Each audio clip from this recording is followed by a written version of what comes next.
About a year and a half ago, when I was still in high school, everything was normal. I was a regular kid. I focused on my work. I didn't do anything really out of the ordinary. I was just sort of doing my own thing. I would get home from school every day. Sometimes I would play basketball with my friends, get on the game.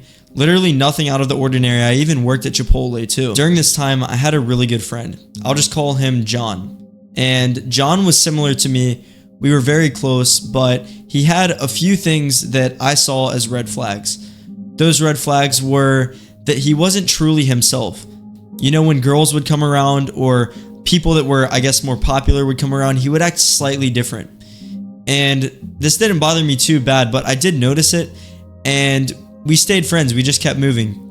But every time I was with him, after I noticed these subtle red flags, I just would kind of proceed with caution. You know, I knew that he was a good friend, but I still thought it was a little bit weird. So me and him would hang out all the time. After school, all the time we would talk. We would always talk at lunchtime about girls and stuff. We would text, we would play games together, and it was really fun. So I kind of put those red flags behind me, and we continued to be friends. Until one night, we got invited to this party. Now, I'm not against going to parties, honestly, by any means. I think it's fine. I think a lot of people overhype that they're so bad. I mean, you don't have to drink if you go. You don't have to do bad things. But the difference with this party is it was all of the kids who were known for doing horrible things and making horrible choices. Like kids who have gotten arrested before, kids who are drinking. And I know it sounds crazy, but I'm sure to anyone in high school that you have kids like this in your school who get in trouble all the time. Now, me being who I was, I thought that that was a bad idea. Like, to me, it was very obvious that you should not be around kids who might get you in extreme trouble, not with your parents, but like literally with the law and the police. So when he brought this to my attention, I thought this probably isn't a great idea. So we're talking and he tries convincing me for hours to go to this party. I think we were on the phone talking and he would not stop. We ended up getting on Xbox, playing Fortnite. I can't remember what it was. I was always on Fortnite at this time. And as we were playing, he was still trying to convince me that this is what I need to do. That I need to go to this party, that there's going to be cool people there. And I'm sure he just wanted to see some girls or something like that. So as we continued playing, I eventually ended up going to his house. And when I was at his house, instead of playing any games, we were just talking.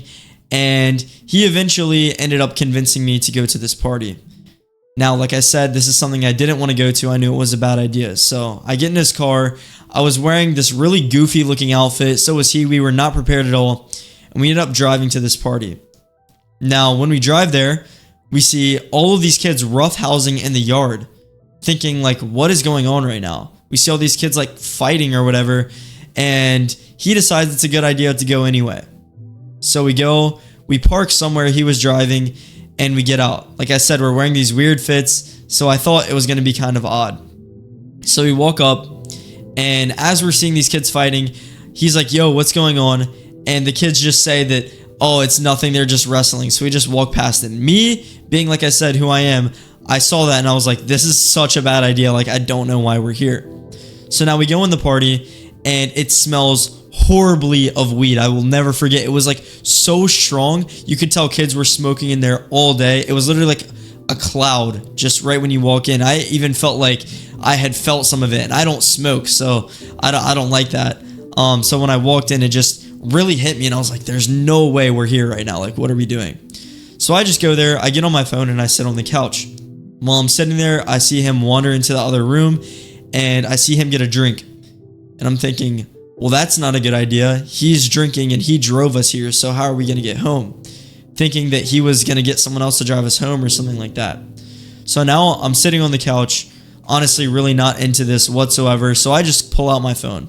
I pull out my phone and I just start texting some other friends, you know, watching TikTok, just anything to get out of that environment because I hate it. Now, as I was sitting here, this girl ended up coming up to me, and she seemed like extremely drunk, like it was bad. So I was thinking, this probably isn't a good idea. I don't really want to talk to her, but she ends up saying something to me. I can't remember what it was, just trying to start a conversation. Now, in my head, I just know this is bad news because any person that's here, I do not want to be associated with, even this girl. And yes, she was kind of attractive, but when she started talking to me, I could instantly tell she was on something, whether she smoked or drank or anything like that. And when she was asking me questions, I was kind of answering, but trying to end the conversation, like trying to get out of it. Until eventually my friend wanders back into my room and puts his arm around her, and she did not like this at all. She ended up yanking his arm off of her and got really mad. She yelled at him and stormed off in the other room. And I guess she was trying to flirt with me. I'm not totally sure exactly what was happening, but she definitely seemed to kind of like me. But for me, I did not care. I wanted no part in that. She seemed like she was on something, and I don't know. I just would not like a girl who is always like drinking and stuff like that. So nothing against you if you do that, but I decide that I don't want that. So now I even go to a more secluded part of the house where it's almost empty, and I'm sitting there alone again. And my friend, who was obviously drunk at this point, comes up to me saying, "Oh, you need to drink, you need to do this." And I'm just thinking in my head, like, bro, like, why are you doing this? Like, he's not the type of person to drink all the time. I don't know what has gotten into him, but he was just completely drunk. And I'm sitting there thinking, like, this is such a bad idea.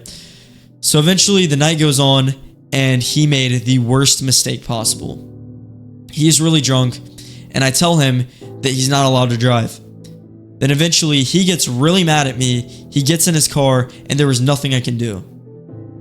I saw him start driving away, and I was telling him, like, bro, you can't do this. I was not getting in the car with him. I knew that was a horrible idea, so I didn't. I stood there on the street, and he left. He went home. Thank God he made it home safe, but now I'm stuck here at this party alone. Until eventually I had to go, and I found some other girls who were sitting there at the party. I knew they weren't doing anything, because usually at a party you can tell somebody's not drinking or on something when they're sitting in a corner, just like kind of talking with a small group of friends. Like, that's how you know that they're not really, like, I guess, horrible influences a lot of the time. So I go up, I start talking to them, and it went really well. So after talking to them, I eventually convinced one of them to take me home, because I wasn't supposed to be here anyway. If I had to get my parents to come get me, it just would have been a nightmare. So I got them to take me home, and that night when I got home, I called my friend to make sure he got home safe. And as soon as we hung up, I sat there in silence. And all I was thinking is that this could have gone horribly wrong. Like, so wrong that he might not be here if he were to have gotten in a crash. So that moment was the moment that I realized that I want something more. I want something different than all of these people in high school. Everybody cares about having fun in the moment, partying, and just doing whatever they want to do. And I realized that that wasn't me. So right after that, I started grinding Fortnite. And when I say grinding, I'm saying, like, I was trying to become really, really good, because I knew that people streamed this game. I knew that if I was good enough, I could stream it. Until eventually, days go on and on and on, and I start streaming Fortnite. Now, it's on this platform. It's not like Twitch or YouTube or anything. It was a platform called Mixer. If you know what Mixer is, shout out to you, because it's a hidden thing. Like, I don't know how I found it. But I was streaming on Mixer, and I actually got some viewers. And when I had these viewers, some of them started donating to me. But when they were donating to me, I realized that I actually have potential. So I thought in my head, this is my out. This is my way out of being like these normal high school kids who are not doing well for themselves. So I sit there and I'm playing every single day. Now, around this time when I really got into Fortnite, I also realized that I should start posting content elsewhere too. So I started making music and posting it on SoundCloud, Apple Music, and Spotify. And when I was making this music, nothing really hit. It kind of just like was stagnant, until eventually I got a song that actually did pretty good. But when I got this song, that came with the consequences that a lot of people knew me for making music at this time. So now I was known as a kid who plays Fortnite and the guy who's a SoundCloud rapper, because that's what I was considered at the time. So I decided, okay, I don't like these things too much. Would I want to do this the rest of my life? Probably not. So that's when I decided I'm going to start making videos. And when I started making videos, everything got worse. People started hating on me, and I became the laughingstock of my school. But at this time, my friend John was one of the few people who didn't hate on me that much. See, John was one of these people who was kind of in the middle ground. A lot like you probably watching this right now. You know, he wanted to be popular. He wanted to be in a group. He wanted to have status in school. But something about him that was a very subtle red flag is that he would change his personality to fit other people. See, John liked things that I didn't even like to do, but he was really talented. He was talented at football, and he had some other skills too. But because of other people's opinions, he was always partying and drinking and sort of doing these things. Now, I was trying to convince him, like, hey, you shouldn't do this. We're in high school, and I was so lucky to realize that at this young age, I figured out something I'm good at. And I knew he was really good at football. I knew he was good at other stuff. So I was like, bro, you got to try. And as time went on, he got distracted by girls, alcohol, vaping, and the wrong crowd of people. And at that time, I realized that the people you spend the most time around is kind of what molds you to be who you are. So as time went on, and as I'm really focusing on Fortnite music and posting content on social media, our friendship started to fade. As our friendships faded, we went diverse paths. He went one way, I went the other way. And I saw him going down the wrong path. And I wish I could have saved him. Now, at the time that I was really focused on all three skills, things that I was decent at was music, Fortnite, and making content, I ended up blowing up on social media. It was on TikTok, and I was very early in on the game. Now, I didn't ever know that I would turn this into a career path or that I would make content, but I knew that I should do what I'm good at. And my other friend, John, on the other hand, was just doing the complete opposite. He ended up giving up on all of the things that he was good at, because he decided that it was more important to have this friend group. Now, as time went on, I started seeing more and more success until I made my first dollar on social media. At this time, I had started working at Chipotle making money, but as time passed more and more, I realized that I could make way more money from social media than working at Chipotle. So eventually I quit, and I essentially had made it into one of my dreams. Like, this was literally a dream of mine since I was a little kid. Now, even though I got what I wanted and I blew up, this resulted in something I never would have expected. But everyone started to just dislike me.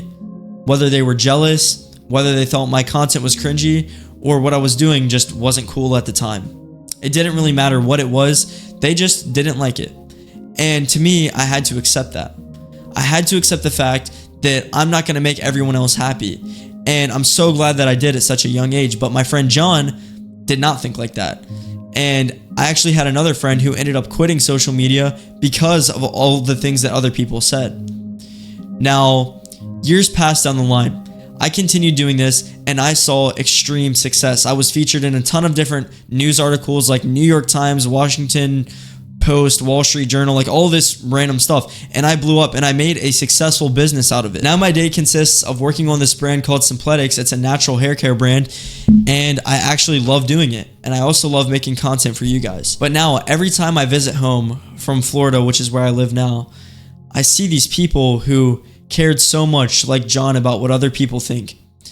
And they always come to me and they tell me that they hate what they're doing and they wish they had listened to me. They wish that they could have done something different and actually enjoy what they're doing. I have some friends who tried going to college, and because they weren't focused enough in high school, they ended up dropping out, and now they work minimum wage jobs that they hate, that they'll be trapped in for years to come. Now, don't get me wrong, they had amazing lives during high school, but what people seem to overlook most of the time is that high school is about 1/4 of your life. So you can either choose the smaller portion of your life or you can choose the larger portion of your life to take care of. And for me, it's a no-brainer. Always take care of the thing that's going to last longer, which is the rest of your life after high school. So all of these people that I knew, not only John, but all of John's friends, they became popular, but what was the cost? Most of them now, not all of them, but most of them hate what they do. They don't like college, or they dropped out of college and have a job that they don't like. And they're stuck there for a very, very long time until they make a change. Now, the only difference between me and them is that I was willing to take the sacrifices of not being liked and not being the popular person at the time. Now, so many people peak in high school because you prioritize the wrong things. Because what other people think in reality doesn't matter whatsoever. The reason it doesn't is because once you guys graduate high school, now you have 70 years to live your life. So do you really think it's worth 70 years to impress some people? To me, the answer is no. But to John, he would say otherwise. So all I gotta say is don't peak in high school.